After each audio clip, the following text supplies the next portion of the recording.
베델의 돌베개를 뒤로 하고 한 남자가 북쪽으로 걷습니다. 그의 이름은 야곱. 방금 전까지 하늘에 닿은 사다리를 보았고 하나님의 엄청난 약속을 받은 사람입니다. 하지만 현실의 그는 여전히 형 에서의 칼날을 피해 도망치는 초라한 나그네일 뿐입니다. 그가 향하는 곳은 하란, 아브라함이 떠나왔던 옛 고향이자 지금은 외삼촌 라반이 살고 있는 땅입니다. 부에르세바에서 하란까지는 약 800km, 서울에서 부산을 왕복하는 거리입니다. 야곱은 이 먼 길을 걸으며 무슨 생각을 했을까요? 외삼촌 집에 가면 안전하겠지. 적어도 내 편이 되어 줄 거야. 하지만 야곱은 몰랐습니다. 그곳에는 형 에서보다 더 치밀하고 자기 자신보다 더 교활한 거울 같은 존재가 기다리고 있다는 것을요. 오늘 우리는 야곱의 인생에서 가장 치열했던 20년의 기록을 열어보려고 합니다. 사랑과 배신, 유전학적 미스터리, 그리고 고대 근동의 법적 다툼까지 얽힌 거대한 미궁 라반의 집으로 함께 들어가 보시죠. 긴 여정 끝에 야곱은 하란 외곽의 한 우물가에 도착합니다. 고대 근동에서 물은 곧 생명입니다. 귀한 우물이 증발하는 것을 막고 또 도둑을 방지하기 위해서 우물 입구는 장정 서너시 힘을 합쳐야 겨우 움직일 수 있는 거대한 바위로 막혀 있었습니다. 그때 야곱의 눈에 한 여인이 들어옵니다. 양떼를 몰고 오는 라반의 딸 라헬입니다. 히브리어로 암양을 뜻하는 그녀를 본 순간 지치고 외로운 도망자 야곱에게 그녀는 구원의 빛과 같았습니다. 바로 그 순간 야곱에게서 믿을 수 없는 일이 벌어집니다. 창세기 29장 10절은 그 찰나의 순간을 이렇게 묘사합니다. 야곱이 그의 외삼촌 라반의 딸 라헬과 그의 외삼촌의 양을 보고 나아가 우물 아귀에서 돌을 굴려내고 외삼촌 라반의 양떼에게 물을 먹이고, 이것은 단순한 완력이 아닙니다. 현대 심리학에서는 이를 hysterical strength, 즉 강렬한 감정적 동호 속에서 아드레날린이 폭발하며 한계를 뛰어넘는 초인적인 현상으로 봅니다. 야곱은 지금 사랑에 빠진 겁니다. 그 무거운 돌을 혼자 굴려낸 행위는 자신의 가치를 증명하려는 본능적인 구애였습니다. 야곱은 라헬에게 입을 맞추고 소리내어 웁니다. 안도감이었을까요? 아니면 앞으로 닥칠 20년의 고단함을 영혼이 미리 감지한 슬픔이었을까요? 이 소식을 들은 외삼촌 라반이 달려와 야곱을 껴안습니다. 아주 따뜻한 환대처럼 보입니다. 하지만 고대 근동 학자들은 이 장면을 다르게 봅니다. 조카라는 야곱이 금은 보화는커녕 지팡이 하나 덜렁 들고 왔거든요.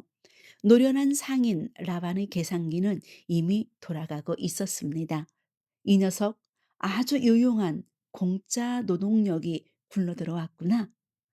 야곱은 라헬을 아내로 맞이하기 위해 7년간 무보수로 일하겠다고 외삼촌 라반에게 제안을 합니다. 성경 역사상 가장 낭만적인 구절이 여기서 탄생합니다. 창세기 29장 20절입니다. 야곱이 라헬을 위하여 7년 동안 라반을 섬겼으나 그를 사랑하는 까닭에 7년을 며칠같이 여겼더라. 하지만 이 순애보는 역사상 가장 잔혹한 사기극의 서막이었습니다. 드디어 7년이 지나고 결혼식 날 밤 성대한 잔치가 끝나고 야곱은 설레는 마음으로 신방에 듭니다. 어둠 속에서 첫날 밤을 보내고 아침 햇살이 비쳤을 때 옆에 누운 여인의 얼굴을 본 야곱은 경악합니다. 라헬이 아니었습니다. 언니 레아였습니다. 도대체 어떻게 밤새도록 신부가 바뀐 걸 모를 수 있었을까요? 당시 신방에는 조명이 없었고 신부는 두꺼운 베일을 쓰고 있었습니다. 게다가 라반은 야곱이 인사불성이 되도록 독한 술을 계속 권했을 겁니다. 가장 비극적인 건 레아의 공모입니다. 야곱이 라헬의 이름을 불렀을 때 레아는 침묵으로 아버지를 도왔습니다. 분노한 야곱이 라반에게 따집니다. 창세기 29장 25절입니다. 외삼촌이 어찌하여 내게 이같이 행하셨나이까? 내가 라헬을 위하여 외삼촌을 섬기지 아니하였나이까? 외삼촌이 나를 속이심은 어찌 됨이니이까? 그때 라반이 태연하게 아주 치명적인 한마디를 던집니다. 언니보다 아우를 먼저 주는 것은 우리 지방에서 하지 아니하는 바이라. 창세기 29장 26절입니다. 이 말은 야곱의 심장을 정통으로 찌르는 비수였습니다. 야곱은 어떤 사람이었습니까? 형보다 먼저 축복을 받으려고 눈먼 아버지를 속였던 아우였습니다. 하나님은 라반의 입을 통해 야곱의 과거를 정확하게 타격하고 계신 겁니다. 형을 속인 자가 언니 때문에 속임을 당하는 철저한 인과응보의 현장. 결국 야곱은 사랑하는 라헬을 위해 7년을 더 일을 해야만 했습니다.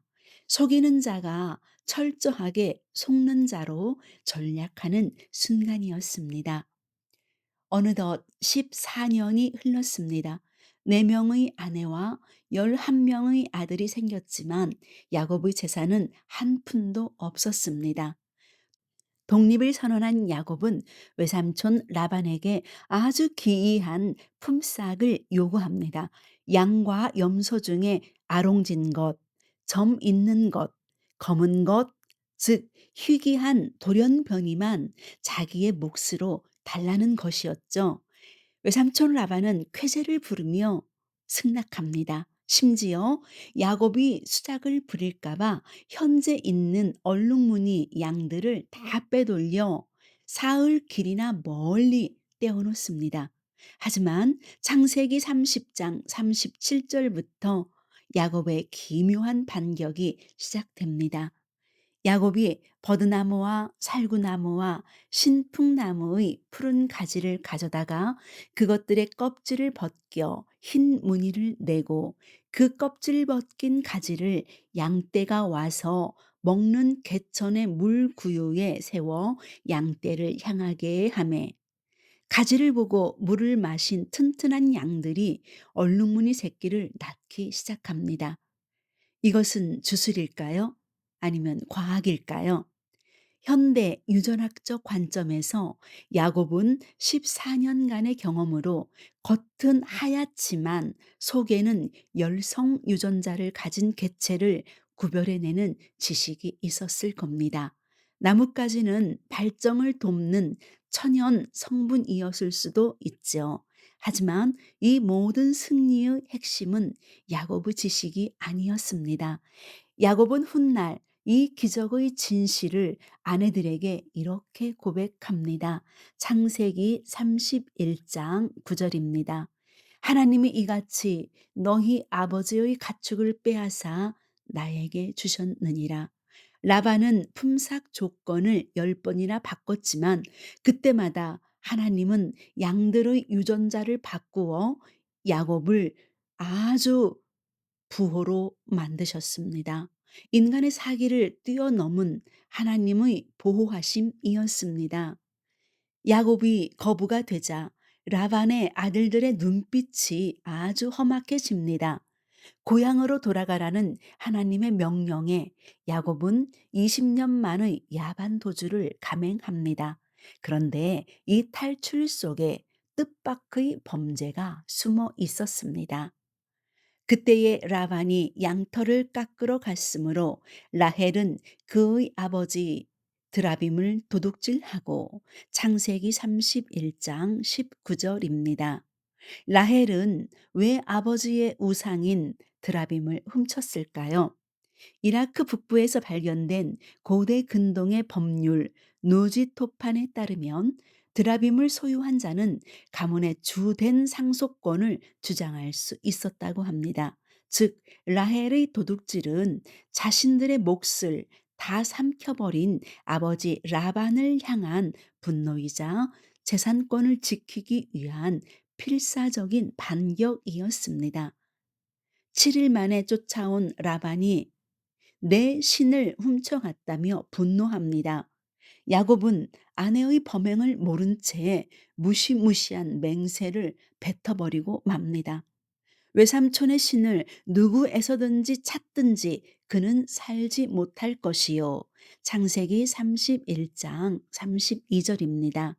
라반이 텐트를 다 뒤지고 마지막으로 라헬의 장막에 들어섭니다. 이때 창세기 31장 34절과 35절은 성경 최고의 블랙 코미디를 연출합니다. 라헬이 그 드라빔을 가져 낙타 안장 아래에 넣고 그 위에 앉음에 라헬이 그의 아버지에게 이르되 마침 생리가 있어 일어나서 영접할 수 없사오니 내 주는 노하지 마소서. 고대 사회에서 생리 중인 여성은 부정하다고 여겨졌습니다. 그런데 라반이 그토록 애지중지하던 가문의 수호신 드라빔이 지금 부정한 여인의 엉덩이 밑에 깔려 꼼짝도 못하고 있는 겁니다. 성경은 인간이 만든 우상의 무력함을 철저히 조롱하고 있었습니다. 라반은 끝내 드라빔을 찾지 못하고 돌아갑니다. 하지만 야곱이 뱉었던 저주 때문이었을까요? 라헬은 훗날 가나안 땅 길 위에서 아이를 낳다 요절하고 맙니다. 우여곡절 끝에 돌 무더기를 사이에 두고 언약을 맺으며 야곱은 20년 만에 지긋지긋한 라반의 미궁을 빠져나옵니다. 빈손으로 도망쳐 왔던 그는 거대한 두 떼를 거느린 족장이 되었습니다.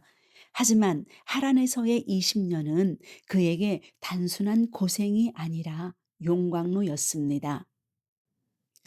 하나님은 라반이라는 한수 위의 사기꾼을 거울 삼아 야곱 안에 있던 교만과 속임수를 처절하게 깨뜨리셨습니다. 내가 속여보니 속는 자의 눈물을 알게 되었고 내 꾀로 살아보려 했으나 결국 하나님의 은혜가 아니면 불가능함을 배웠습니다. 시청자 여러분, 혹시 여러분의 삶에도 라반 같은 사람이 있습니까? 도무지 말이 통하지 않고 나를 이용만 하려는 그 사람. 하지만 기억하십시오. 그는 나를 괴롭히기 위한 악역이 아니라 나를 다듬어 진짜 하나님의 사람으로 빚어내기 위한 하나님의 혹독한 도구일지도 모릅니다. 이제 라반은 떠나갔지만 야곱 앞에는 더 큰 산이 기다리고 있습니다. 400명의 군사를 이끌고 오는 형에서 그리고 야복강 나루터의 검은 밤. 이제 야곱은 진짜 자신과 마주해야 합니다. 다음 시간은 야곱 인생의 하이라이트이자 이스라엘의 탄생 비화인 제13화 뼈가 부러져야 사는 남자 야복강의 네슬링 편에서 뵙겠습니다. 미나설 성경 미스터리였습니다. 시청해 주셔서 감사합니다. 평안의 시간 되십시오. 샬롬.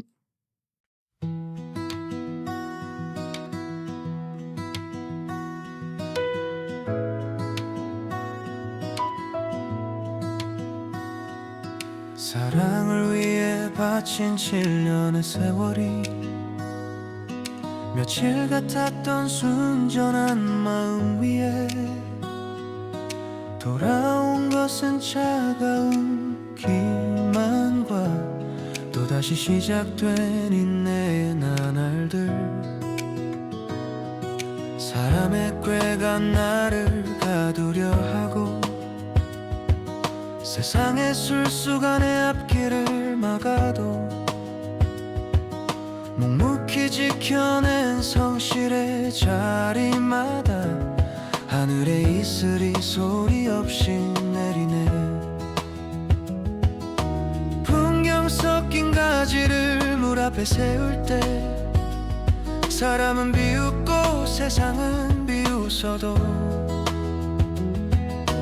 보이지 않는 손이 생명을 빚으시니 약속의 무늬가 온 들판을 덮네. 뛰는 놈 위에 나는 분 하나님의 섭리, 인간의 계산이 멈추는 그곳에서 하나님의 계산은 시작되도다. 내 잔이 넘치나이다 나의 하나님. 라반의 숲을 지나 숲을 이루게 하셨네. 속이는 자가 속임을 당하는 연단 속에 나의 옛 잔은 깨어지고 깎여가네. 축복은 쟁취하는 것이 아니요 오직 주가 주셔야만 가질 수 있는 것. 뛰는 놈 위에 나는 분 하나님의 섭리, 인간의 계산이 멈추는 그곳에서